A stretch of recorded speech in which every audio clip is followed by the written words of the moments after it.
Hello friends, बहुत दिनों बाद फिर से आया हूँ। बीच में व्यस्तताएं ज़्यादा हो गई थी, इसलिए मैं वीडियो लेकर नहीं आ पा रहा था। तो आज मैं एक ऐसा विषय लेकर के आया हूँ जिस विषय से हम लोग कभी ना कभी ज़िंदगी में हम सबका सामना पड़ता है।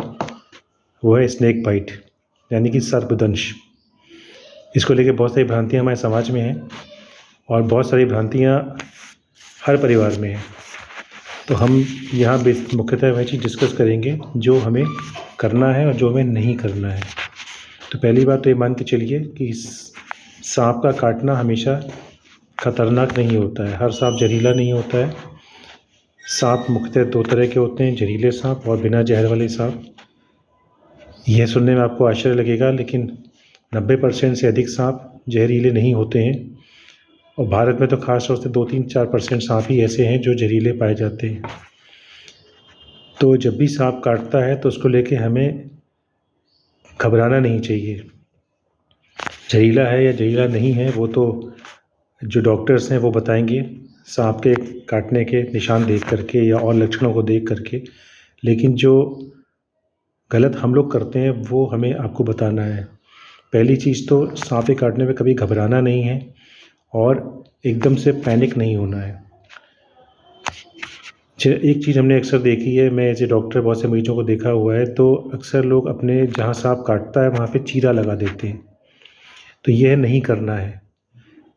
चीरा लगाने से डॉक्टर वो जो निशान सांप के कांटे के होते हैं जिससे पता चलता है कि सांप का जहरीला था या जहरीला नहीं था, वह महत्वपूर्ण मौके से हम लोग वंचित हो जाते हैं।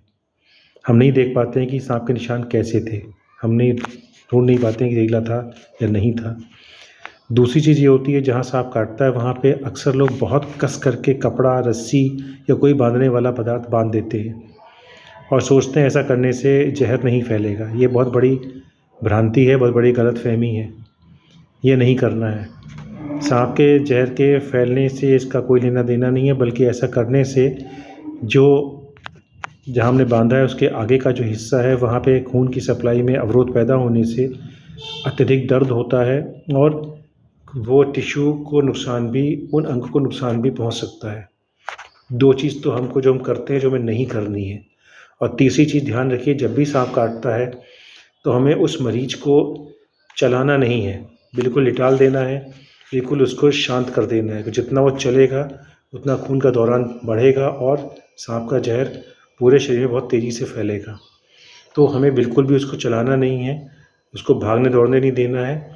हो सके तो उसको लिटाल देना है और उसको लिटाए हुए स्थिति में ही एम्बुलेंस या किसी भी अन्य गाड़ी से सरकारी अस्पताल में आपको लेकर के आना है। सरकारी अस्पताल में इसलिए कह रहा हूँ कि वहाँ पे आपको अच्छी सुविधाएं मिल जाएंगी और अगर उसको एंटी स्नेक वेनम लगाने की आवश्यकता है तो वो भी सरकारी अस्पताल में ही मिलता है, अन्य जगह आपको इतनी आसानी से उपलब्ध नहीं हो पाएगा।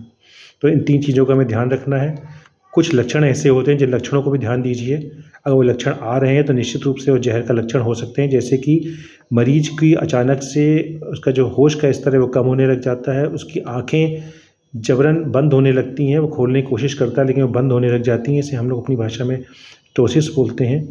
उसके डीप में आप नहीं बता पाएंगे क्यों ऐसा होता है। कि मान के चलिए कि उसकी जो तंत्रिका तंत्र है वो धीमे धीमे काम करना बंद कर रहा है, जिस वजह से ऐसा लक्षण आने लग जाता है। इसके अलावा शरीर में कहीं भी चकत्ते आना, नाक से, कान से, किसी भी छिद्र से जो हमारे प्राकृतिक छिद्र शरीर में है उसमें से खून आना, ये कोई भी लक्षण अगर ऐसा है तो वो जहर का लक्षण हो सकता है।